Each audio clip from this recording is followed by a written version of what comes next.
but your learning is also fairly limited. I realized that as a CEO, if I start my own business, it'll be easy.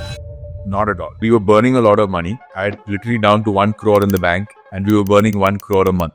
If I didn't shut the business at that day, I wouldn't have been able to continue the business. So we clearly saw a gap in the market. E-commerce is now becoming a mainstream platform. Smaller brands who are now being able to use the backbone of e-commerce to promote themselves. These kind of brands needed a very different type of a logistics platform to be able to grow and thrive on. Little bit of debt and cash flows. जो भी हम लोग profit से हम लोग जो generate कर पाए हम लोग services business runs only on word of mouth. My co-founder actually came in much later in the journey. I started out as a single founder. Okay. Oh my God, that's crazy, Ajay. Really hats off.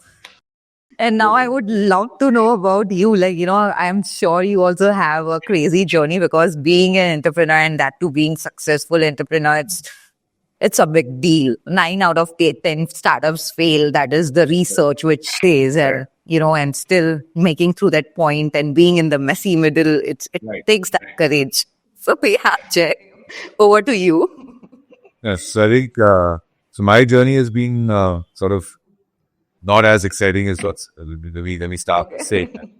So I started my career actually in the US. I was studying there. Then I was working in consulting there for about 4-5 years in the US. Then I moved back to India end of 2003, and so I came back. It was sort of I was in consulting, very white collar. When I came back to India, I took a job with a company called Writer Corporation. They're a very large business services firm, and I knew the promoters, and they were just starting their cash logistics business, which is the ATM replenishment and cash movement. And so this me for a long time. And this was a business which was sort of a high integrity business.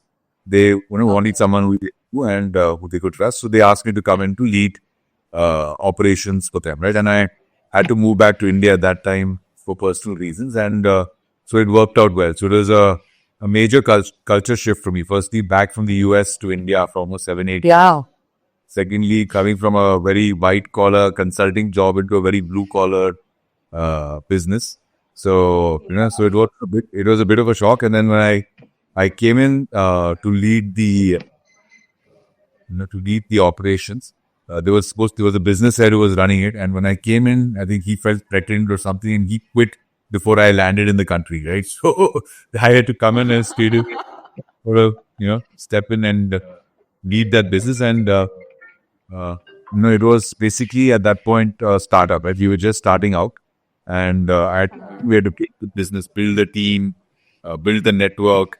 So it took me a little bit of time to sort of find my feet in this blue collar business, but then fortunately we were able to adapt very quickly, and then we were able to grow that business very quickly and successfully from being a startup to number 2 in the country in about a 3 to 4 year period of time, and take it profit. And How on earth? That is crazy. that I realized if I look back, I haven't really thought about it, but if I were to look back, one was that it was very much it is a pure services business, right? And it was a very high react business.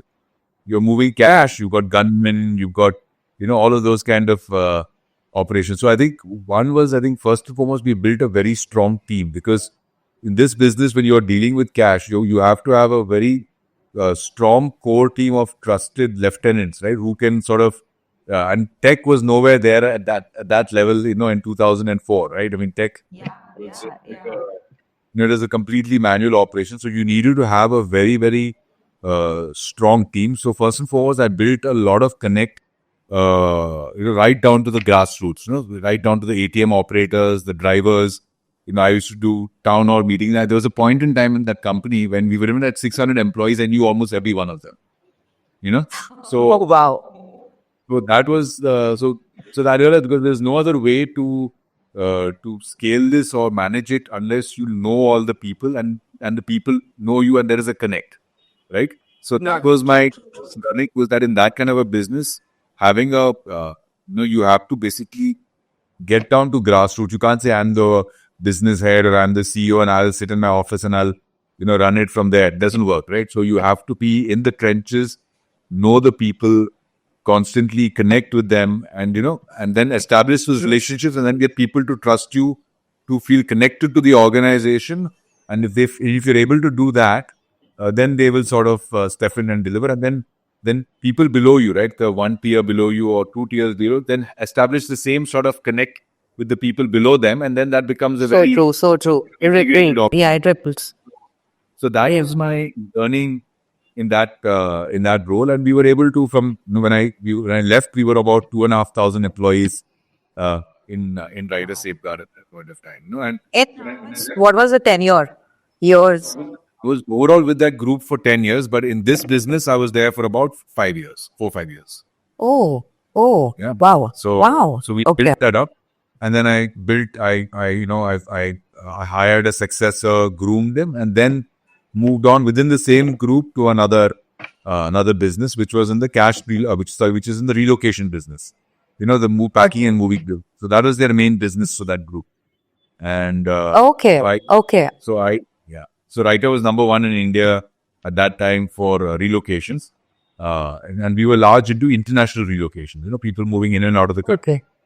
So I then took over the CEO for that business. And then within a year, I took over as the group CEO for the entire 6 countries, which is in the Middle East, Dubai, UAE, Saudi, Qatar. So I then ran that thing, which was about that time, maybe it was about a 300 crore business at that time. So, Wow. So pretty good 10 years with the Rider Group. Learned a lot about running a successful, profitable services business from them. So I think my whatever grooming was, I've been in the services business ever since then, right? Since 2004. So my Graubi came there, right?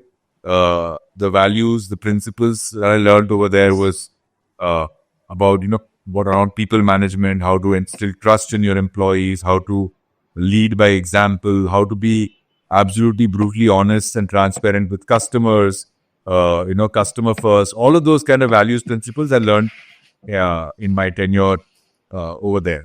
So there I then decided to move on, because at some point I knew I wanted to be an entrepreneur, and what I wanted to do and where it would be, I had no clue at that time. But I knew that was sort of the journey I wanted to move ahead. So I realized that in the services space, I needed to move into a larger industry, because the moving business was maybe a 1,500 crore revenue industry. It wasn't a very big industry back then. So, and a Writer was already a big fish in a small pond, right? Right. Business, it wouldn't be a very big business. Right? So I realized I need to move into something larger. And that's what we got an opportunity with All Cargo, right? So I decided, I was to move there, and they had just started their warehousing and contract logistics business. Okay. Looking for a president or a CEO to head that business for her. So that was the opportunity. And it was also another role within the same group of Global Chief Commercial Officer for their NVOCC business. So it was 2 hats. So that seemed like very interesting, very challenging. And that's why I took on that role at All Cargo, reporting directly to the chairman. And that All Cargo is it's a multi-billion-dollar company now. When I was there, Yes.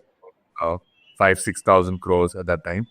And so it was a good opportunity, and it took me into a much larger domain of mainstream logistics, right? Where I was more niche logistics, I now moved into mainstream logistics. And that was where somewhere I had to start something on my own with whatever knowledge I had there that would give me the right platform to sort of start something. Yeah.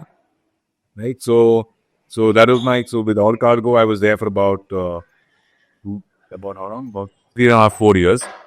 And, did a couple of interesting things there. I did a major acquisition for them in the warehousing space. Did a lot of interesting things for them I spent half my time abroad and half my time in India when I was with them. So since I was the Global Chief Officer for EQ Line, their NVOCC, I would spend about 15 days either in Europe or in the US or, traveling. Different day. Yeah. That gave me great global exposure. I understood about when I was in Belgium, I got to see chemical logistics, closely, and I saw that as a very interesting space. And with that, I then did an acquisition in chemical logistics for all cargo in India. So it was a good 4 year stint with them. And at that point, I just turned 40. This was in 2050. I just turned 2016. I just turned 40 at that time. And I realized, boss, now if I have to do something on my own, this is the time. Otherwise, he'd be dated. So at that point, I decided to sort of, I didn't know what I wanted to do, but I had a mentor by the name of Dilip Nath. He's an old family, and his son runs Bloom Ventures, which is a very large venture capital company, right? So I used to speak to him a lot, and he told me that he had also become an entrepreneur at 40. He was a professional lawyer, and he turned entrepreneur at 40, and he built a successful organization, which he then in the IT services space, right, from lawyer to IT services. And Yeah, that is. yeah, and he listed his company on the Nasdaq and sold it to Capgemini for $1 billion, right? So he was a fabulous, mentor to have. It's so cool. And it was, so he sort of, gave me that push because I was very comfortable. I was in a great corporate job, earning a great big salary. If I had to leave, it would have meant lifestyle adjustments and stuff like that. But I said, He made a risk. yeah, it is a big risk in that time. And, but fortunately I had, good financial backing, family backing. So it was relatively a safe risk to take. And I said, look, if You it doesn't look, work, yeah. I gave myself 5 years. I said, if it doesn't work in 5 years, I'd be 45. I can still, with my background, I can get We'll get back to. back to the corporate space. So I took that plunge. And Dilip Nath put a very interesting model in front of me. He's also my first angel investor. So he said, look, if you're coming in and you're going to build a business, I want to ensure, I don't want to just be the guy funding you. I want you to have skin in the game. So whatever amount of money you put, I'll match that. Whoa. Yeah. So Okay. And along with that, providing the mentorship also, like, wherever. That is such a beautiful thing. Yeah. So I said, okay, let's take that risk. And I took my initial seed capital from him. I matched that amount and started Emiza. So that was sort of how Emiza started. And so that's my background. Yeah. And what are you doing in Amazon? What is the core problem it is solving? So the core problem we are solving in Emiza, see, I think, Emiza has gone through 2 iterations, Emiza 1.0 and Emiza 2.0. So we're now sitting in 2.0. 1.0 was a grand failure. Okay. And so, the initial, when we started Emiza, we were building more of a model around transportation, where, we thought that the problem was that, transportation in India is highly fragmented, right? As you know. And, but we saw a lot of players like Delivery and Rivigo who were solving for national logistics, which was sort of big Bombay to Delhi, Delhi to Bangalore, the national sort of play. But we saw that there was an opportunity at that point of time also in regional, right? Within the north, within the south. That was nobody really solving for, the services problems in that space. And that's kind of where we first played into, was sort of building a regional part load business, right? And that is what we started. And we were fairly successful from a business point of view in the sense that we had acquired over 100 customers. We had started about 35 branches in North India. We were delivering a great quality service, but our economic metrics were off the chart and not in a good way, So we were burning. And I raised my Series A also for that business from Mayfield. And Series A. Okay. So we did I get it, but yeah. So we did the Series A in May or March of 2017. And for this particular, less than a truckload business, right? And but like I said, we were burning a lot of money, and that's when we had to then, we ran it until September 2018, and that's when we had to take a call, right?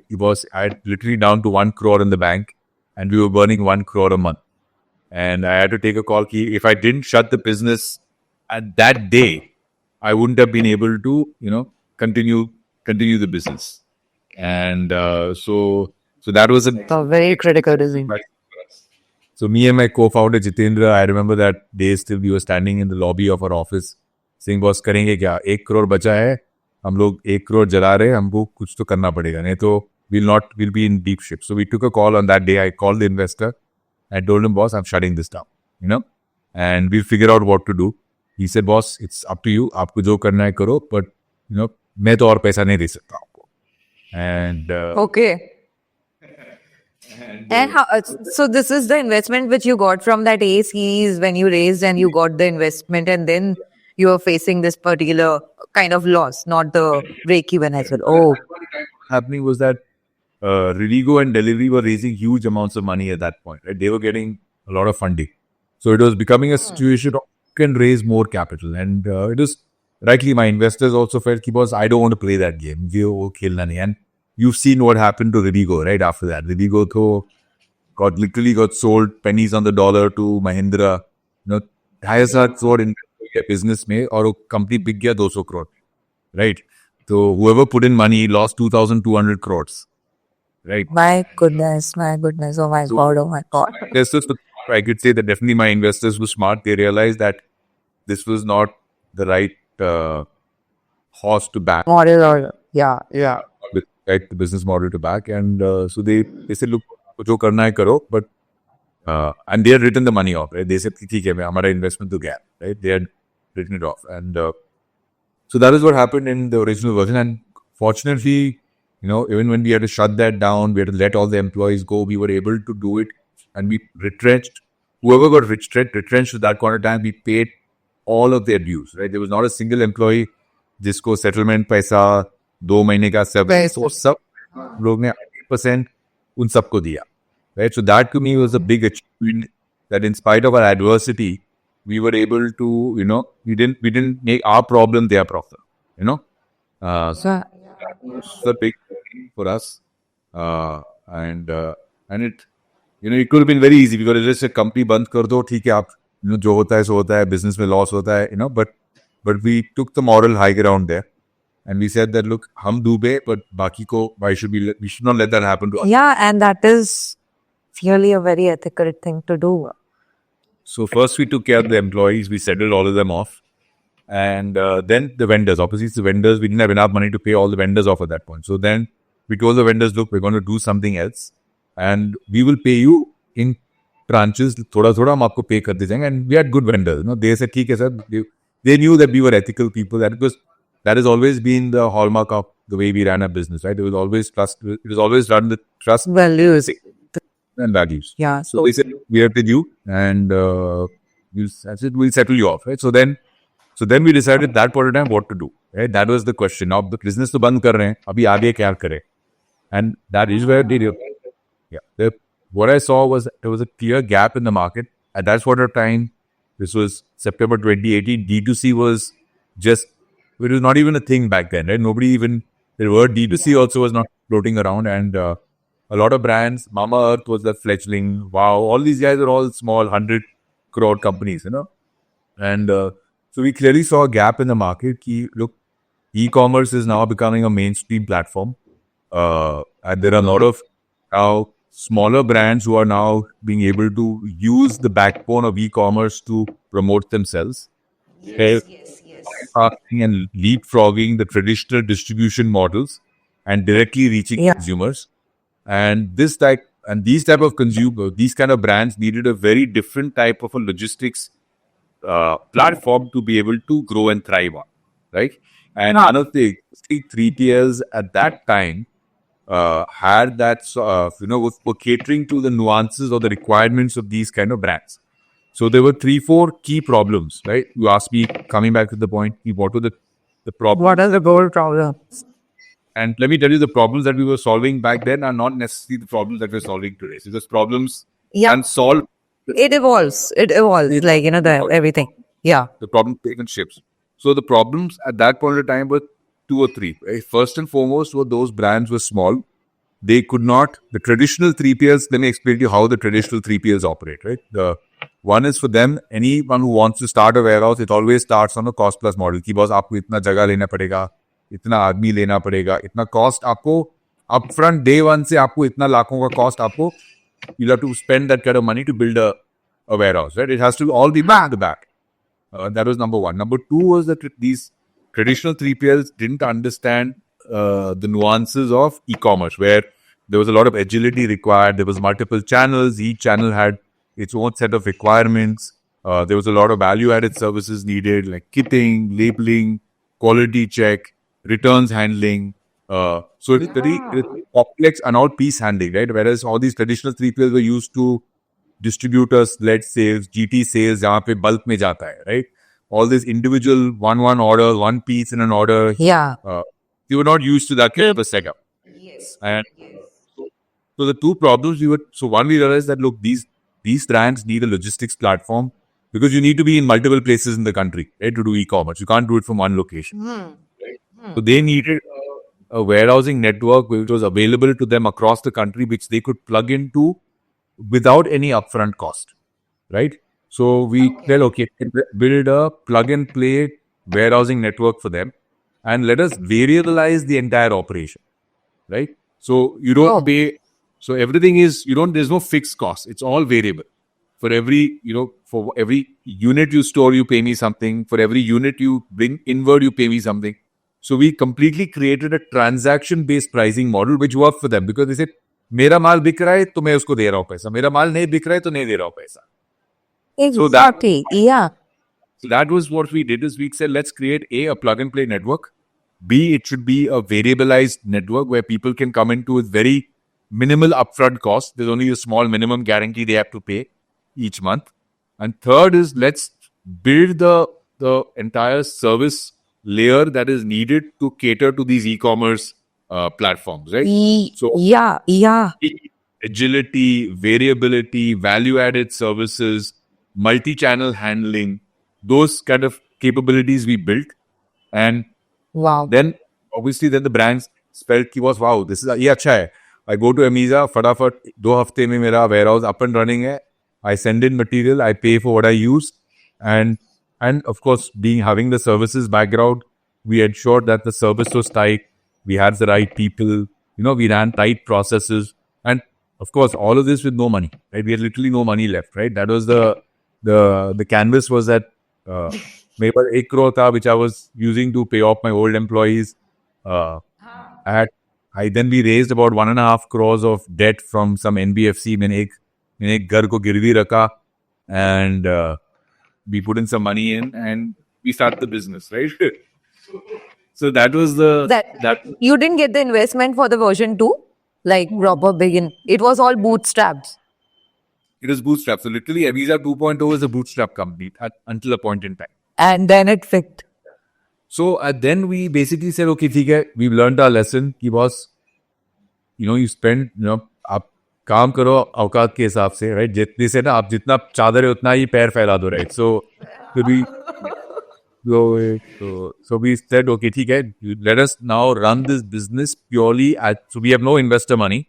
So we'll run this business only on capital. जितना पैसा अंदर आएगा उतना ही हम लोग खर्च कर लेंगे, right? So the previous year we had a big loss, and in the next financial year we were able to come down to break even purely through very prudent financial management, right? And our revenue came down to nearly zero, right? So मैंने वो पूरा धंधा बंद कर दिया. September to January, I had literally no revenue, right? Then January we onboarded our first customer, Momscope. That was the first D2C brand. Then we got involved with science. Then we got we had Swiss Military, of course. Then we had in Mama Earth, and we then focused on the beauty business. Right? We said let's crack beauty because beauty was the one that was getting the maximum funding from the investors. Right? There were a lot of beauty, and they all needed distribution. So we plugged in. We focused on beauty. We focused on D2C brands, and we started scaling. From one warehouse to two warehouses. On the warehouse, all small warehouses, we were doing 3,000, 5,000 square feet. And so we were managing our cash flows in that. And then we started slowly growing. And then, so this Jan 19 to December 19. And then COVID came in Jan. Oh, it would have been मतलब हाँ लोगों ने bye करना छोड़ दिया था but after that तो online boosted like crazy but those 2 years would have been very difficult. No, so what was interesting is, so we just came out of our financial mess. Come in that 1 year, we were able to, pick up break even. So we turned break even in somewhere around December of 19, right? And now we said, ठीक है, COVID आ गया Jan Feb में. जैसे बहुत अभी तो हम लोग ने business को खड़ा कर दिया. अभी क्या होने वाला? At the beginning of COVID, we didn't know what was going to happen, right? Nobody knew. There was an uncertainty, yeah, completely. पे बैठ रहे थे, but then luckily then our business e-commerce boomed, and we were categorized as an essential service, so we were able to stay open, and from there we just started growing like crazy, So COVID Crazy. major boost in the But I- sitting at home, we were opening warehouses all over the country, and we had a few customers on the back of whom we were able to build the business. Wow. And then we scaled. Then this entire, journey also which you have shared, and we are going to go deep into it because even when I hear it, right, and I feel it relatable because every entrepreneur goes through ups and downs, and there's so much of emotions you have to handle. You should have that faith in you. You should make the decision when to shut and when to, do so. There'll be so many things which you would have gone through in those particular every year, I would say. Even to get that break even is something like, your heart would have been Explained everything. We was like looking at it. It was like crazy at that time. I don't even know how we survived that period. It was a lot of grit, a lot of determination. But though we have, so then we came out of it. Then finally, then we were able to keep growing, and then we got our funding after that in 2022. तो उसके बाद पहला funding, उसके बाद series B हम लोग ने किया 22 में, मई 2020. So literally then 2022 we ran entirely on little bit of debt and cash flows. जो भी हम लोग प्रॉफिट से हम लोग जो जनरेट कर पाए हम लोग उसी से किए. Okay. Oh my God, that's crazy, Ajay. Really hats off to you and your co-founder. What is his good name? Jitendra Kumar.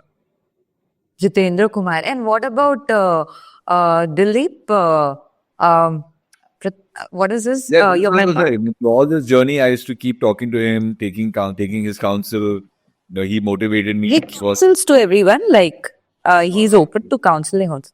No. He's just because it's a family friend and because he was my mentor. Otherwise, he's been with I way he 8 years old. Okay. Wow, great. But before we go deep into the journey of right now where you are, I want to go through even back then. First of all, where did you do your education from? That is the basic question I would like. So my education was basically, I did my undergrad in India, my BCom in India at St. Andrews University, Bandra, next to Manchester. And then I moved to the US. That's what after that I did my BCom, I went to the US and then did my undergrad over. I did my second undergrad actually over that, transfer credit. And in a year and a half, I did my undergrad from the US as well. So I've got 2 undergrad degrees. Oh, that's great. And after that, you joined the job. But I was hired off of campus and then I started working.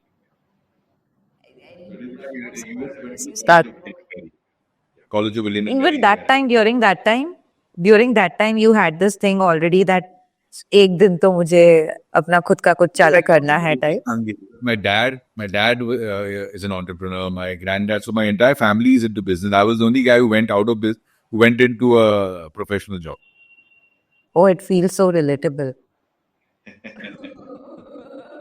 It feels so relatable, and I'm into this particular, that grit and how much it requires to survive and how much you're able to take it. And, that is the first ladder of, I would say, entrepreneurship, which is very difficult. And once you crack it, then things start flowing. So I'm into that journey where my parents are now feeling like, why the hell are you leaving your position, whatever position you were in, and why you are starting something on? They are still in that overwhelmed situation, I'll tell you. They still want me to go to Google Singapore right away, do your work over there, don't need to do some business. But anyway, So that time, okay, I believe then that would be in your genes that, you really want to start a business, even when you were in US. Oh, okay, okay, okay. And then you did your first, I guess, the learnings. You told that you were in US and you were working for around how many years over there you were working? I was there working for about 4. I was working for about 4 years, you can say. 4.5 years. 4 years, 4 years. And what kind of work it was there? It was management consulting, primarily for telecom and banking. We used to do management because the risk management was mainly there. Ha ha ha ha. Okay, okay, okay. And from there, you then shifted to Mumbai, is it? Then I moved back to India into end of 2003. And that was after those 4 years of management and consulting. This is the first logistic, blue collar, the ATM, like, money. Tell me one thing, you would have got so many different opportunities in the similar domain of doing management and consultancy, if I'm not wrong. Like, that's something which is a part of comfort zone also, that what you're good at, you do. And then you switched back to, first of all, there is this one thing you have to take care of is drastic change in the regions. So it takes a lot of time to adapt with it, emotionally be comfortable with it, XYZ. On the other side, even when it comes to work, you took that risk of completely different. How? Like, why in the first place? Yeah, I love India. I've always wanted to move back. And I think, I think whatever the personal circumstances at that point of time sort of just hastened the decision. I mean, because my son was born around 2003. So we were just waiting for him, for him to get born. And then we were in my green card process. We said, green card, like, if we'll come back. So, but then there was some family situation with my father's health and stuff. So then I said, forget all that. Moment my son was born and he was ready to travel, after 3 months he could travel, then we left the US and came back. So it was kind of that sort of hastened the decision. Otherwise, maybe a year later or year and a half later, we would have moved back. Okay, okay. And you found this particular opportunity to be the best opportunity, or is it something which was the only opportunity? This opportunity and that personal circumstance both came at the same time. So it just made sense, to do it. That, yeah, just to take it up. Okay, okay. मुझे वापस भी जाना है और मुझे अच्छा नौकरी भी मिल रहा है तो चलो जाओ. Okay, that's great. That's great. And then, those 10 years, how was your learning journey?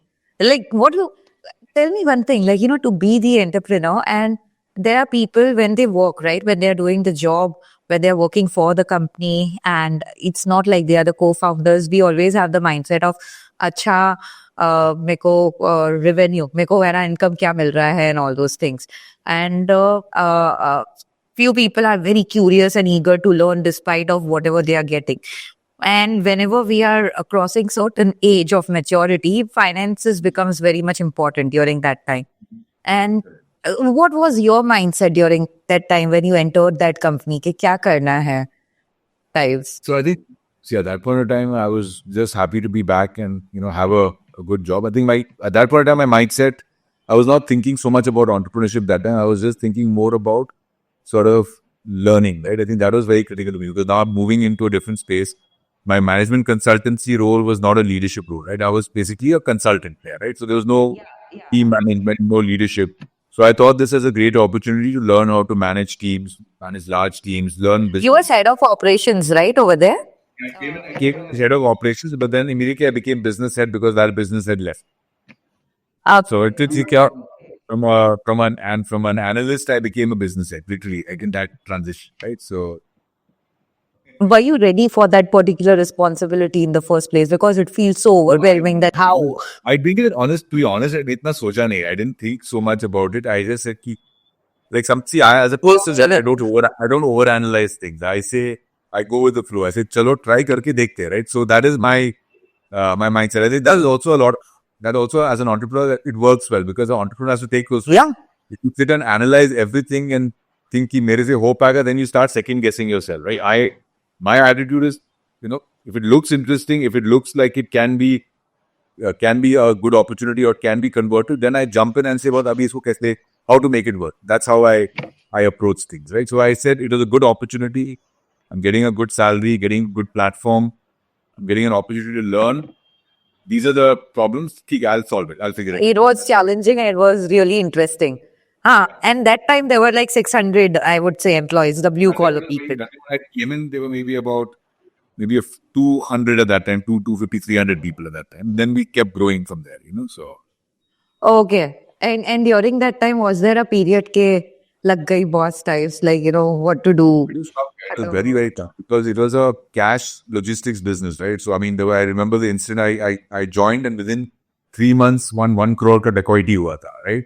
And so I remember in that business, you have to be very, very, you have to be very ruthless because people are doing chori, right? Then you have to, because then can't be like, bhaiya, samjha do kya hua. There you have to do also to police mein jao, marpeet, all those kind of things. So it was a very different thing. So literally it was a situation where I had to either, sink or swim, I had to become ruthless. I had to do everything, right? Be ruthless, at the same time be understanding, be process driven, but at the same time be accommodating. All of those kind of things you had to do. So I had to learn. It was tough, and but what helped was, like I said, I built the team. I built at that time. I was very fortunate. I built a very good team. That was the saving grace because I had a good team, and we expanded the team across the country. There were 4 or 5 guys who we built, who still today are in regular touch with me. And that team together, we were able to control the business, grow it. So that was but without that team, तो मर जाते. Being gone over. और उस time पे आपको cash flow का tension नहीं होगा ना, because that is something it is not established corporate था जो I never had to worry about in my entire professional career. I never had to think about cash flow. It was during when we started. Yeah, true. I can literally understand. And when you don't have to worry about cash flow, no, तो तुम्हारा काम एकदम अच्छे से, because you are able to concentrate on your responsibilities instead of getting stressed out about that. Because your learning is fairly limited, but your learning is also fairly limited. I realized that as a CEO, when I thought, I'm a CEO, I ran a business successfully for so many years. So if I start my own business, it'll be easy. Not at all. It absolutely. I mean, what a professional CEO does not prepare you to become an entrepreneur. Because you come with a lot of baggage. It's actually a disadvantage. You come with baggage, and you expect things to be in a certain way. You have the position already, you are doing, and then you are not able to make your ends meet. We have all of that, which is not available now, right? So you have to unlearn. You have to literally unlearn and then learn. Oh, yes. And leaving that position and then doing something, and you get so many self-doubts about yourself also, like, am I doing the right thing? And you have to fight with all those things. I can relate. And sometimes the days are so heavy that I don't know why I did this, but then there's this inner voice which speaks to you. But sometimes, what did I do? Aaj maine kya kiya, right? It's just firefighting. You don't even know what you've done. Yeah, true. So that was the 10 years, right? I would say. 3 years was the cash business, and the 5 years was the relocation business. Okay. But the learnings were crazy because even in both the cases, relocation and clash, you were handling you were handling people as well, the management as well, operations as well, everything. I was a CEO. The learning was different. Yeah, I was a CEO. Cash business gave me a very solid grounding. I would say that pura jo ragad ke jo banne ka na, that happened in the cash business. The relocation business was already a very set, profitable business. There, my exposure was, I got to learn about global business because I was then the CEO for 6 countries, right? So, learning how business works in the Middle East, how Qatar is different, Saudi, the difficulty of getting a local partner, how to start a business in Saudi Arabia, how to manage those people, all of those kind of things. I learned. It was a very different learning for me in the relocation. Okay. And जब आपकी जब रगड़ी थी, जब आप ऐसे बोल रहे हो ना, the cash वाला part, was there a period where you were like, give up कर लेना यार, नहीं हो रहा है इतना झमेला handle types? नहीं, ऐसा नहीं था. I was enjoying it. I was really enjoying. I enjoyed my times. In fact, when I went to relocation business, I found it a little boring because it was not as challenging as the cash business. Cash business. Okay.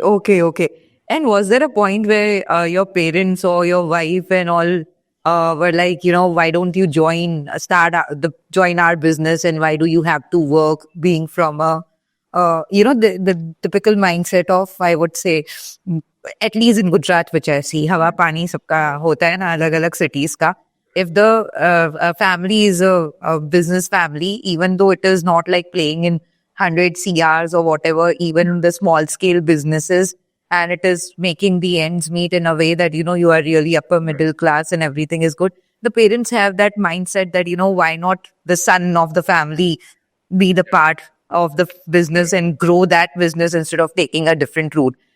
Was that a case in your? Because my situation is a little different because my dad's business was already a joint venture. In 1995, they did a joint venture with an Italian company.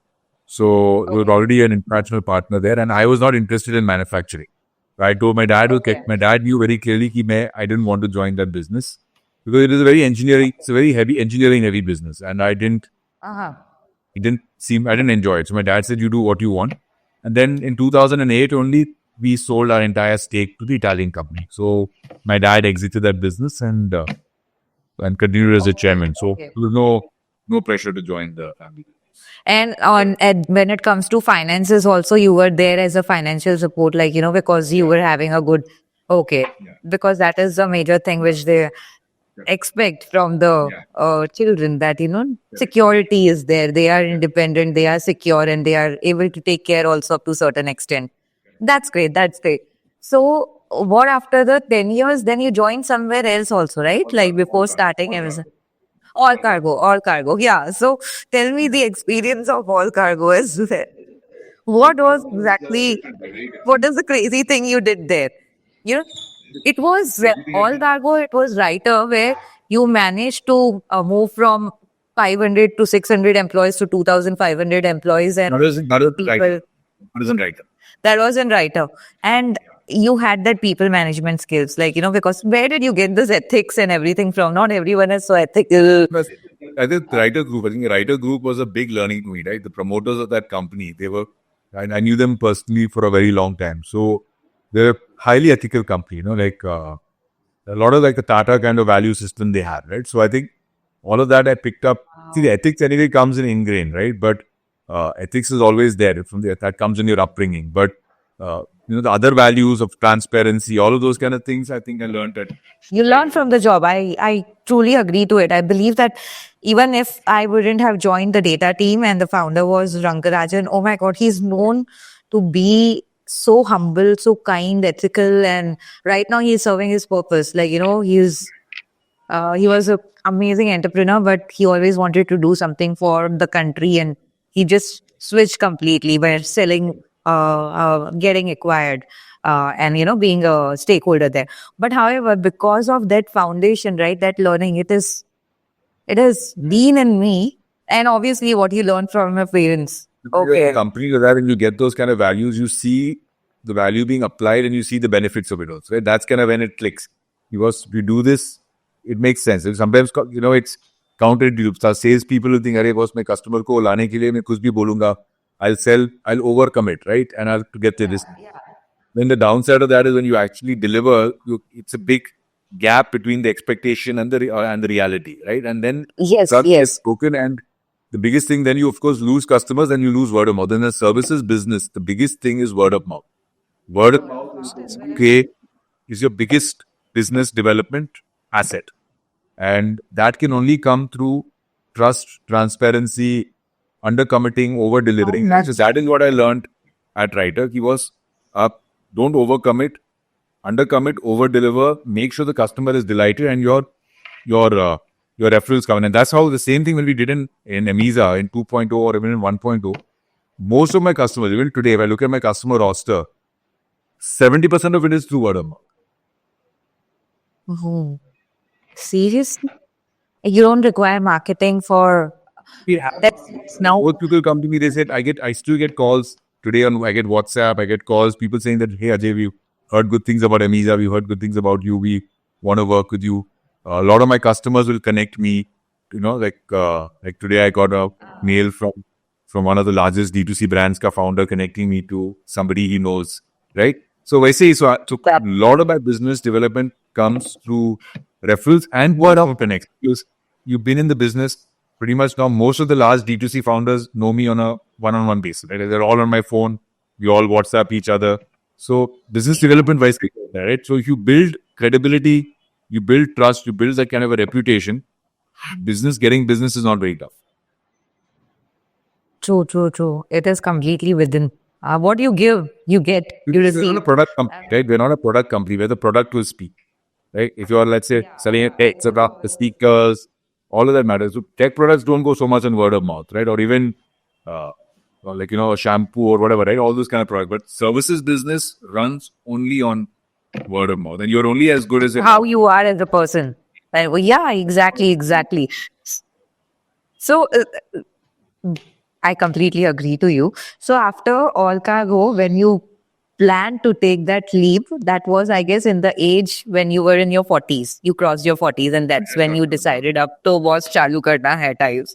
Okay, how did you find your co-founder? That he's the guy I want to start with. So my co-founder actually came in much later in the journey. I started out as a single founder. Oh, What is a single founder? So my co-founder Jitendra was working with me in All Cargo, and so I know him from there. We were good colleagues over there, and then later on in the journey, when I raised my Series A, I needed a CFO, and that's when I reached out to him, and he had a good connect, and he joined me initially as the CFO of Amiza.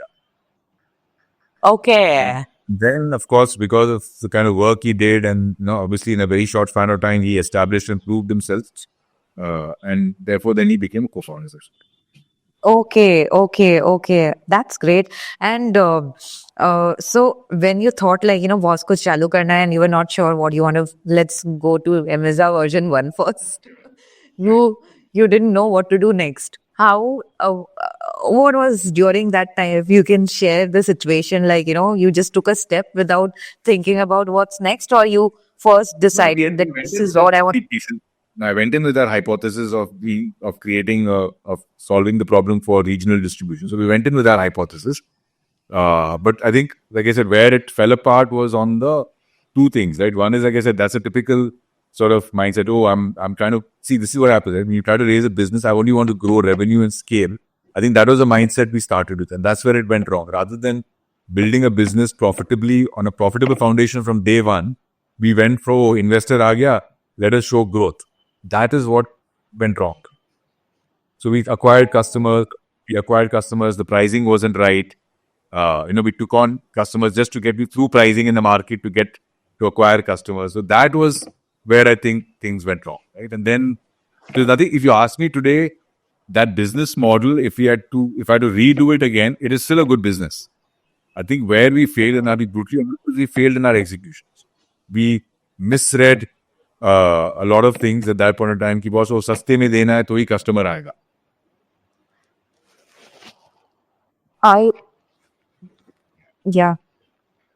Yeah. So I think I can understand. this is still a good business. There's nothing wrong in that business. If there was the problem was there. We could have solved it better, and we could have solved it. Not we solved it. I mean, from a customer point of view, they loved us. Whatever 100 customers we had, when I told them we're shutting down, they were all very sad.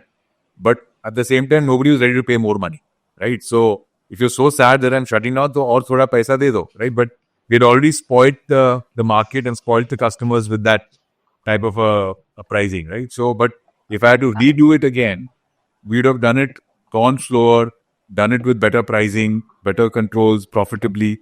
And had we done it, maybe the growth would have been slower, but it would have been sustained. So that was my biggest learning. One question. So one question. This is on Amazon version 1 only. I would like to know your journey, the hiccups and all in a way that, first of all, what was in layman's term? What if someone wants to start and they see this podcast and they get to know, okay, idhar aise karna hoga, ye mindset rakhna hoga. So, what was the core problem in layman's term you were planning to solve?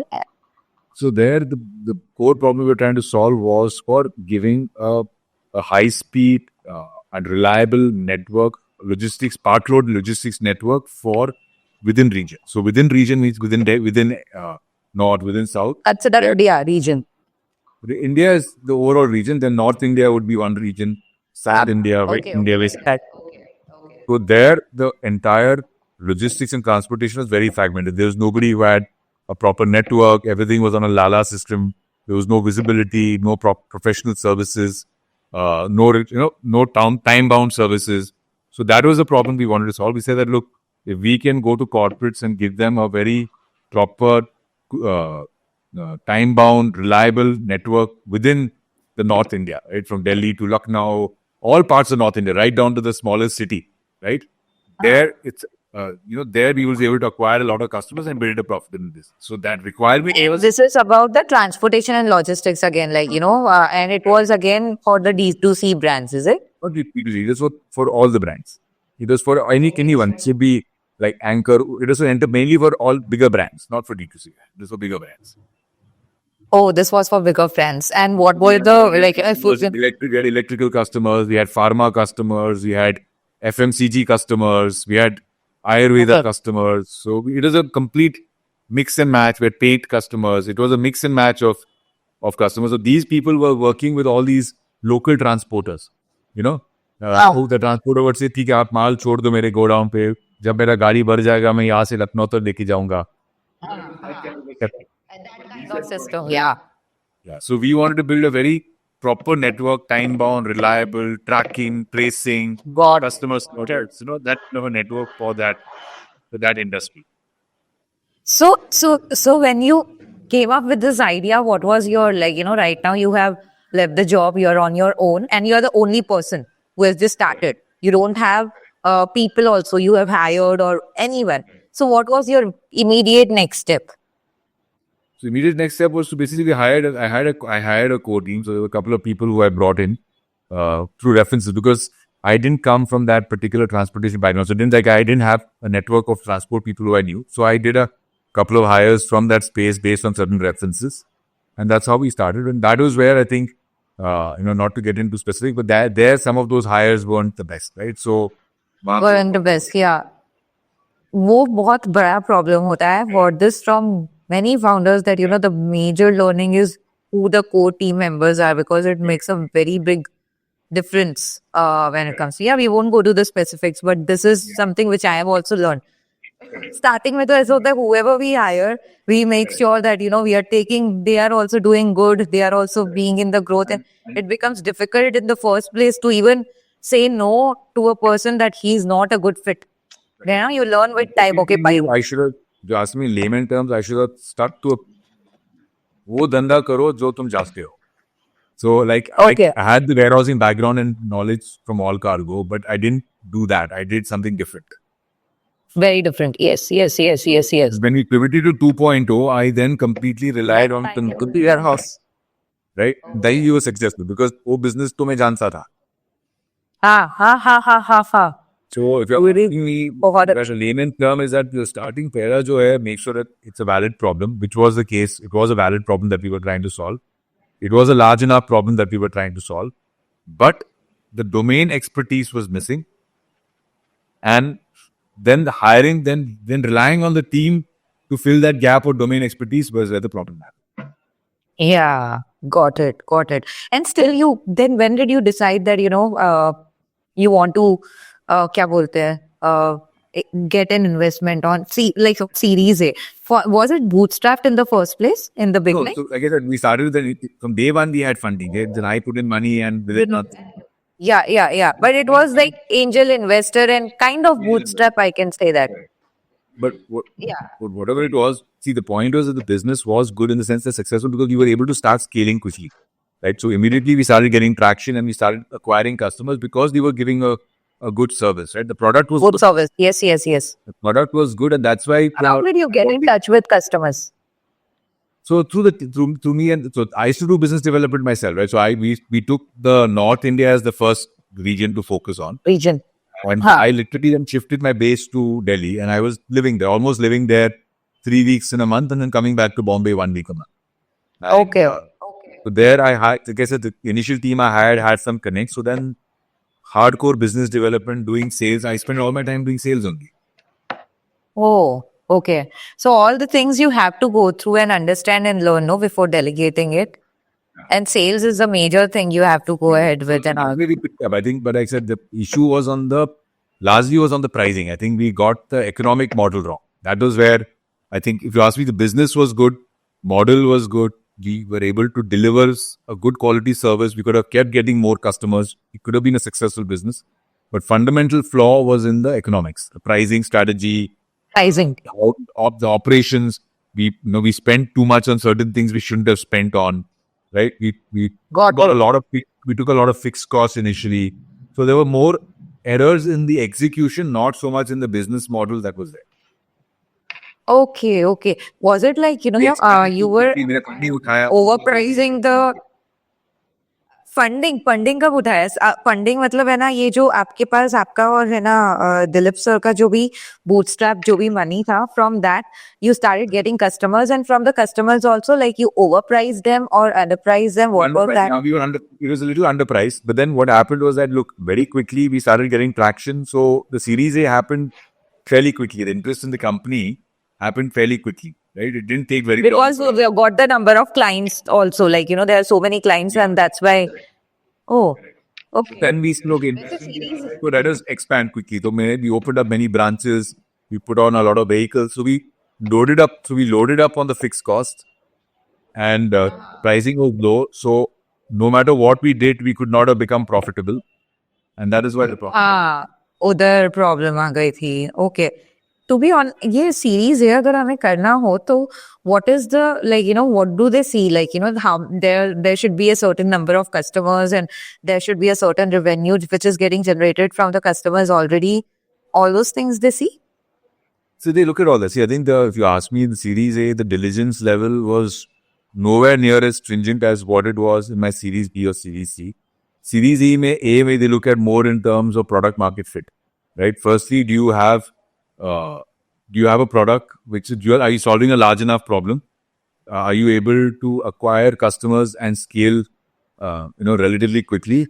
And is the business profitable at a unit economics level? If the unit economics are looking good, your customers, you're solving a large enough problem, and your solution is robust enough to be able to acquire and develop a healthy pipeline of customers, that's good enough. From an art top, but I'm not a tech business, right? So tech business will be a very different lens in which they will look at it. Yeah, there will be different lens but there are very different lens. But I'm a services business. You work from a services business point of view. Yeah, got it. But once you get in, can you tell me approximate about what is the funding you get when it comes to series? It completely depends on what is the bare minimum Obviously the range. $2 million to $5 million is the range. Is the range. Okay. And when you get that much of money, consider with all the paperwork and now you're able to use it, what happens after that? Then it comes like strategize karna, sab kuch karna because and what should be the mindset? You can't strategize after you have to strategize because when you ask for the money, they will ask you, how are you going to use the money? What is your plan? What is the execution strategy? तो आपको ये सब चीजें पहले से आपको उनको समझाना पड़ेगा नहीं तो वो लोग पैसे क्यों देंगे पूरा डिटेल में एक्सेल शीट में you have to show everything. Yeah, it has to be detailed. It has to be detailed. That is the problem. Okay. Excel sheets tend to be misleading. Excel पे सब कुछ बन सकता है. Excel में तो आप ताजमहल भी बना सकते हो. Okay. And then the investors, when they invest, they also see they quarterly check or how is their involvement in the business or the pressure on the business. So I think the important thing is every investor is different. There are some investors who are very, very chikku. There are some investors who are very, very ekdam dur se. So you need to find the right type of investor. You need to know what kind of investor you want to work with, right? Do you want somebody who is very involved in the business? Do you want someone who's not so involved? So it's very important that you marry the right type of investor. So we wanted someone who was more a financial investor, not very closely involved, would come and check once a month or once a quarter, and not interfere in the business, right? That is very important. Ideally, you should, just as an investor does a ref check on you, you should do a ref check on the investor. On the investor as well. Right. Whenever we raised, we spoke to the portfolio companies, did silent checks also, कि boss ये बंदे कैसे हैं. So it's not only about the money, right? Because फिर तो ये तो शादी 10 साल की है, 5 साल की शादी है. So you can't, you end up with the wrong person, you can be miserable. Okay. And in your case, you were the investor was not a problem at all. Investor is not a problem. In fact, we were very fortunate to have Mayfield. Even though we initially in 1.0 we lost all the money, they didn't come down hard on us. It was not like कि तुम क्या कर रहे हो, all that kind of stuff. They said ठीक है यार, जो भी है. And then the good thing was that after when we turned around the business and made it profitable in 2.0 in the new business model, when we did our Series B, Mayfield दोबारा पैसा डाला वो time पे. Oh wow, he's so sweet, so sweet. So when the investor invest, they invest with the mindset के या तो ये पैसा डूबेगा पूरी तरह से या तो I'll get 100x or something. Everybody goes with a 100x mindset, but it's very clear what I've seen is that investors largely back the promoter, and the team. That is it. The idea, Excel sheets, execution plan, all of that is important. It's important, but you may have the best execution plan, all of that stuff, everything. You may have all the check box, but if the compounding team or the promoter is not good, investors will not put money. So finally, end of the day, what do you It say? completely depends on the person, Promoter. energy. Got it. Yes. This I have heard, and this I have learned also with the podcast. Yeah. I've seen that. They bet on the founder completely, founder's energy and their zeal. Yeah. Okay. And then, when was the time, in version 1, after like couple of how many years you realized that it's going down? Was it like you really realized and then you gave some time and So we started the business in 16, Jan 16 or Jan or Feb 16. We raised our Series A in March of 17. And we stopped the business in September 18. So, आप पकड़ लो 2 साल में Oh. 2 साल. Oh, it was like this, say like this ऐसे भी. like this, with this. Oh my God, ये तो फिर अलग ही level का mindset, how it took a toll. Did it take and when did Jitendra join during this time? Just after we raised the Series A, he joined in June 17. Acha. And tell me about the bond. When things are going down, people sometimes fall apart in terms of, nahi, mere bas ka nahi hai dives. Sometimes co-founder also, they part ways. Was there, would you like to share certain moments in terms of, you became weak and he was the pillar, or he became weak, you were the pillar, and that's how things went on? See, Jitendra fundamentally is a very, very strong individual. So I think what's good about between the two of us, what skill sets I have, he doesn't have, and what skill sets he has, I don't have. I mean, there is some overlap, of course, but we are very complementary in that sense. He's a very strong person, and so am I. So that way, there was no issue. And I think he, to a large extent, if you ask me, he was a massive pillar for us at that point of time, because he was not a co-founder or anything at that point. He was an employee, right? And he could have easily at any point of time said, "Ki boss, chalo, mera nahi pata hai, main nipo." He stuck it out.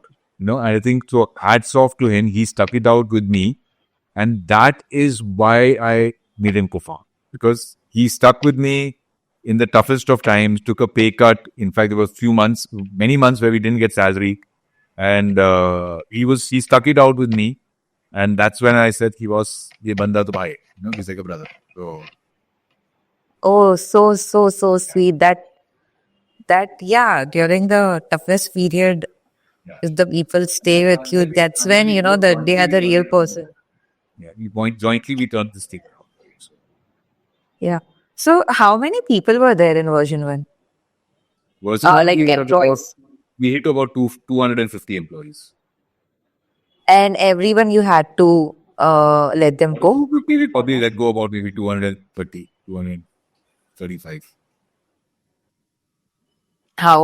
What helped you to recover from that particular state of mind? At that point in time, we were on a high adrenaline, because we were literally trying to make the business survive, right? So when you're firefighting, when you're getting frantic calls from vendors, employees, customers, you don't have time to think. You're just literally living. You just start to act. So I think to ask you, the adrenaline carried us right from September to Jan was your adrenaline. That's it. Okay, okay. So even the pay cuts was like, for all the people who were there in the team, you became transparent to them, Yes. or like whoever. Pay cuts were different levels. Like some the lowest level, of course, there was no pay cut. Maybe middle level a little bit. But the leaders or the people who are on the top, Major grant was borne by maybe 3 or 4 people in the car. okay, got it. And everyone understood and they were standing. Was there a moment that, someone just felt like, okay, fine, let me join somewhere else and they also, it is not a problem, but it is, okay, the core team was stuck. They're stuck and that core team is still there today. It reminds me of that series also, Suits. Suits, yeah. If you watched at the end, oh my God. Yeah. At the end, it's like everyone is gone and they are there. Correct. Yeah, तो वैसे ही है तो that core team जो था वहाँ पे वो time पे are still there today. Oh my God.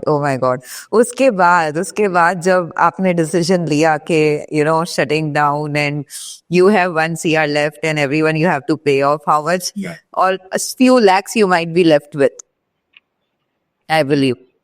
Yeah, we had 1 crore in the bank and we were collecting money from the customers because shutting the service down, collecting money, paying off the debts, all of that was happening at that time. हाँ और उसके बाद idea किसको click हुआ कि let's now do, like, did you take some time off to get that fogginess from your brain? As we were shutting down, we were thinking, right? And this is something that I was clear कि मैं warehousing जानता हूँ, चलो इसमें घुस जाएंगे and let's figure out what we can do there. And that's when we then saw the whole D2C opportunity, the e-commerce opportunity, and that kind of happened in that time. So whilst you were doing all that, you were also figuring this out here. So was it like, sorry. That's why 3-4 months was high adrenaline. I mean, everything was happening. सब कुछ हो रहा था वो time पे, right? Literally. कुछ पता नहीं आगे का बढ़िया करना है और कैसे भी करना है types like okay during that time एक बार ये वाला थॉट आया था कि आपको कि let me go back to my positions which I was in, like, No, that thought didn't come in at all at that point. Never in my journey that thought has come because I somehow felt that as we were shutting this down, the new business idea was exciting, right? So on one hand, we're doing something which is depressing and sad, but at the same time, there's something exciting. The pivot adventures and exciting. Yeah. Exciting. Okay, and then you made sure that you're taking this risk again. So during this risk, what were the things like, what went? Now let's go to the journey of version 2. Yeah, I would love to know about. It's you are very structured and organized kind of person, or a little bit chaos and unorganized. Like it is either of you. I'm fairly structured. Fairly structured. Okay. So what is the first step you took? And you already had this network when it comes to warehouse. Credibility also. We already had, because of my warehousing background, we already had some warehousing business a little bit. So when I shut down that business, my revenue dropped from maybe 2 crores a month down to maybe 10-15 lakhs. Like it dropped Yeah. So I still had a little bit of revenue because of my background. Because if you're doing transportation, you will also get warehousing naturally. So there was already some warehousing business, but we didn't have a strategy or a focus or an approach. So that was what we figured out. So look, already हमारे पास कुछ warehousing का business है, 10-15 लाख महीने का business है. इससे हम लोग let's focus. How do we build this? That's kind of where we then sharpened the focus, D2C, and we got that strategy. Got it. And strategy-wise, like, the core team, entire team used to discuss the entire strategy and all those things. Strategy was mainly Jitendra and me. Okay. And what was the key expertise? You said you both complement each other when it comes to roles and responsibilities. What was he handling and what were you handling in the? So I think he took the lead on the entire finance, HR operations, and I took the lead entirely on the sales, business development, marketing, all of that stuff. So we basically simply went front and back end. That's it. Okay, got it. And how did you get your first customer? As in, you went, how did you connect in the first place? Like, this is a strategy you built that, this is going to solve a lot of problem and these are the D2C brands. You created a list of it and you started so approaching them via LinkedIn. I had a good salesperson who was with me, who had also joined me from Writer. So he was with me at that time. So we gave him the list. So we said, let's focus on D2C, and we came out with the list. And then he was approaching everybody, right? And then he connected to the Moms Co. ka supply chain head. Meeting ho gaya. And then we had, like I said, we already had a little warehouse in business. So wo dikha diya. Then I went and met the founder. We had a good connect. Mohit and I are still very good friends. Mohit Sadani, who's the founder. So, अच्छा सुब जाके मिला. He was able to convince him. And वैसे ही करके, you get one customer, two customer, then it just होता है उसके बाद, then and like every sales I was getting in the front, right? So Binde should bring the lead, I would go and help them close, Acha, yeah. But the initial connecting with the lead and talking and all, you had that trust on the person who was there in Writer for that tree. Oh, फिर तो उसके बाद, it started working and scaling and you started scaling. Oh my God, that is a beautiful journey, Ajay. And where is it heading now? What is the next? What is the plan? Which you are. What is the size of your team in the first place right now? Now we have about close to 3,000 employees in the company. Oh my God, 3,000. Yeah, 2,900, 2,800 ऐसे कुछ होगा. Of that, off roll would be about maybe 2,400, and on roll would be about 400, 500. Okay. And who are the right people to hire, when to hire, whom to hire? Were the decisions taken by you or Hiring has been fairly organic in the sense that we've been building, building the team as we go. So I don't think, we'll see, the core team was very strong. Now, each of those people have built their own team. So Jitendra has built his own team in his area. I built my own team. So the core team has taken the ownership of building around them, right? So that's what I told you earlier also. If you have a strong core team, that core team will then build, nurture the next level. And that's kind of what it happened. That's why I'm saying the hiring after that was fairly organic. Yeah, the roots, the foundations you made it, like, strong culture is so much important, no, when it comes to. Oh, wow. And do you have meeting with your team, like yearly meetings and all, like this, something which. We meet a lot. I mean, especially the core team we meet almost on a day-to-day basis, right? And you're all sitting in the same office. So the warehouse, our head of operations travels a lot, but we're a very connected team. We are constantly in working with each other. Okay. Got it. That's crazy. That's really great. I believe that's. I have so many things now. I'm running out of questions, and I believe this is what I've learned. When I'm running out of questions, it means that I'm so satisfied and fulfilled with the conversation. Good. I do not want to force myself to ask something more because this is really cool. Thank you so much, Ajay, for sharing your journey. Like, Good.